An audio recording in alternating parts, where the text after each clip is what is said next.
ডিমটা আমি সেদ্ধ করব, তার জন্য কড়াইতে জল ফুটতে দিয়েছিলাম, তার মধ্যে নুন আর একটু হলুদ দিয়ে রেখেছিলাম।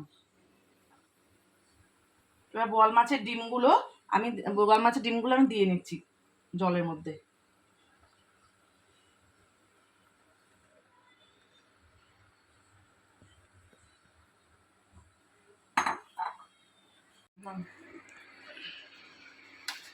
দেখুন আমার ডিমটা সেদ্ধ হয়ে গেছে। এবার আমি এক এক করে ডিম সেদ্ধটা তুলে নেব এর মধ্যে প্লেটে। তুলে নেওয়ার পর এটা পিস পিস করে টুকরো করে কাটতে হবে। কেটে কাটার পর আমি দেখাচ্ছি আবার।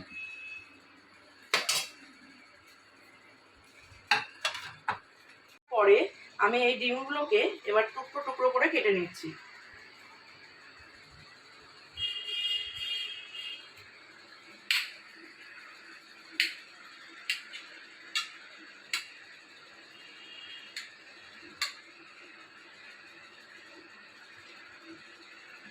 কেটে দাও।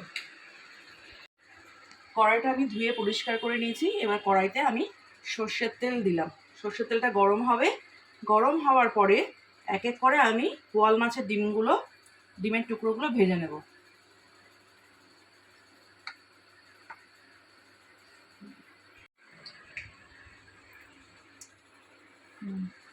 দেখুন তেলটা আমার গরম হয়ে গেছে। তেলটা গরম হয়ে যাওয়ার পরে আমি এক এক টুকরো করে ডিমগুলো সব এক এক টুকরো করে দিয়ে দেবো তেলতে।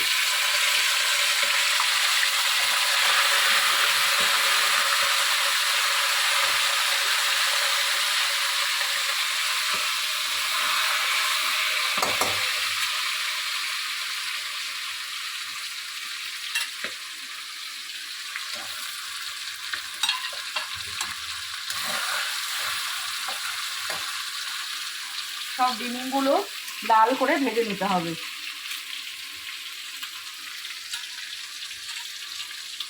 ডিমগুলো সব আমি লাল করে ভেজে নিয়েছি। ডিমগুলো ভাজা হয়ে গেছে। এবার আমি ডিমগুলোকে তুলে ফেলবো।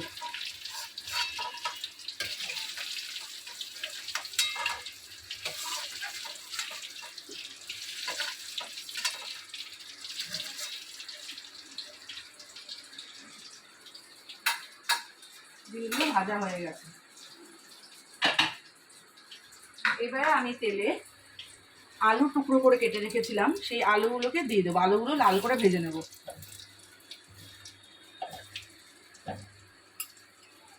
আলুর মধ্যে একটু নুন হলুদ আমি দিয়ে দেবো, তাহলে আলুটা সেদ্ধ হবে।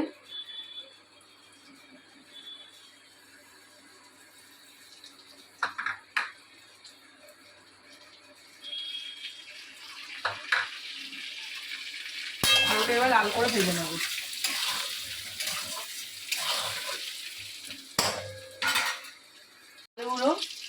আলুগুলো সব ভাজা হয়ে গেছে, লাল করে ভেজে নিয়েছি। এক এক করে আলুগুলো এবার তুলে নিলাম।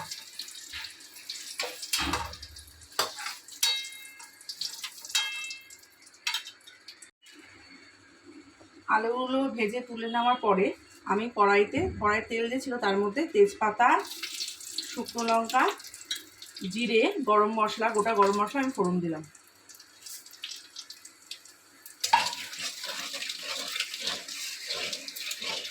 এবার একটু ফোড়নের মশলাগুলো নাড়াচাড়া করে আমি যে মশলাগুলো আপনাদের দেখিয়েছিলাম সেই মশলাগুলো আমি সব পেস্ট করে নিয়েছি। এই মশলার পেস্টটা আমি এই কড়াইয়ের মধ্যে দিয়ে দিলাম।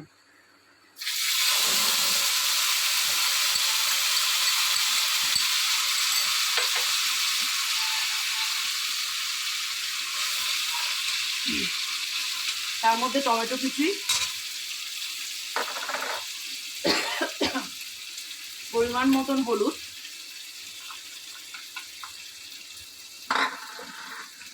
পরিমাণ মতো নুন দিয়ে এবার এটাকে মশলাটা কষাতে হবে। একটুখানি আমি চিনি দেবো।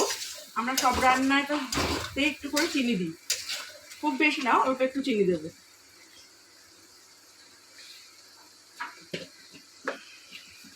একটু চিনি দিলাম, তাহলে মশলার কালারটা মানে ঝোলের কালারটা ভালো আসবে। মশলাটা আস্তে আস্তে কষানো হোক। আপনারা দেখুন মশলাটা আস্তে আস্তে কষানো হয়ে গেছে। মশলা দিয়ে তেল বেরিয়ে গেছে, মশলা কষানো হয়ে গেছে। এবার আমি একটু গরম জল করে রেখেছি। আমি যখন ঝোল রান্না করি, কোনো রান্নাতে আমি কাঁচা জল দিই না, মানে গরম জল, মানে জলটা ফুটিয়ে সেই জলটাকে দিই, তাহলে রান্নার টেস্ট আরও ভালো হয়। এটা ছোট্ট টিপস দিলাম, সেটা আপনারা খেয়াল করে দেখবেন, ফলো করে দেখবেন। মশলাটা কষানো হয়ে গেছে।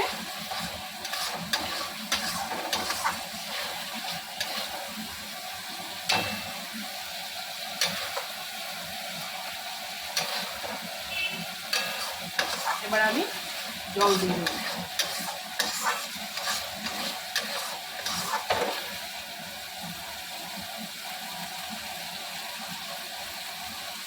ঝোলের পরিমাণ মতন জল দিয়ে দিলাম।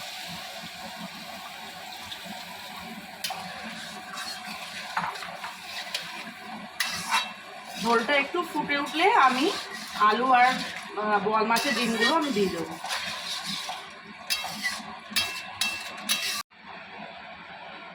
ঝোলটা দিয়ে আমি এই ভাজা আলুর টুকরোগুলো আমি দিয়ে দিলাম।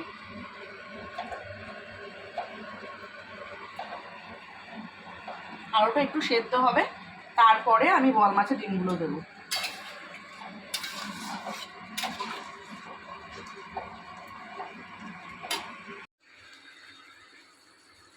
ঝোলটা দেখুন আপনারা ফুটে গেছে, ডকবক করে ঝোলটা ফুটছে। ফুটে যাওয়ার পর আমি যে ভেজে রাখা ডিমগুলো রেখেছিলাম, সেই ডিমগুলোকে আমি ওখানে ঝোলের মধ্যে দিয়ে দেবো। ডিমগুলো দেওয়ার পর একটু ফুটতে হবে। এই বোয়াল মাছের ডিম রান্নাটা বা বোয়াল মাছের ডিম এই যে রেসিপিটা করলাম, এটা আপনারা খাবেন, যদি দেখবেন আপনাদের মুখে লেগে থাকবে। অনেকে খান কিনা আমি জানি না বোয়াল মাছের ডিম। বোয়াল মাছের ডিম আমাদের বাড়ি সবার অত্যন্ত প্রিয় জিনিস।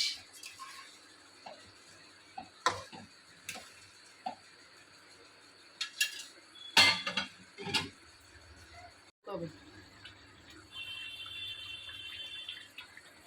ঝোলটা দেখুন আমার এখন হয়ে গেছে।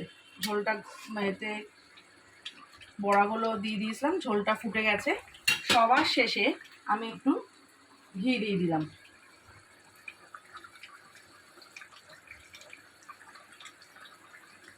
ঘি দেওয়ার পরে আমি ঝোলটাকে নামিয়ে ফেলবো। ঝোলটা আমার তৈরি হয়ে গেছে।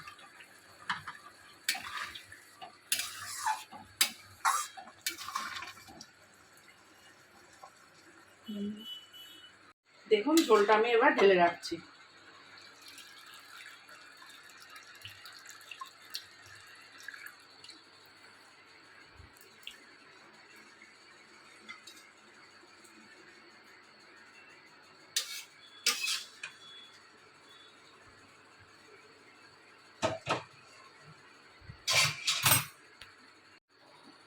দেখুন আমার বোয়াল মাছের ডিমের ঝোল হয়ে গেছে।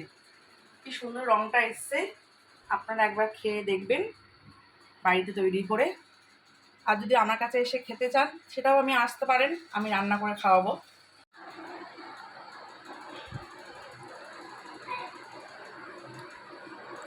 মনে হচ্ছে খুব ভালো জলের চেয়ার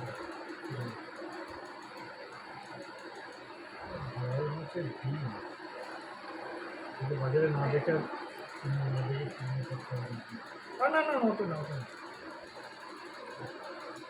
বাই বাই বন্ধুরা। আপনাদের যদি চ্যানেলটা ভালো লেগে থাকে, প্লিজ লাইক, কমেন্ট, সাবস্ক্রাইব করে দেবেন। টাটা।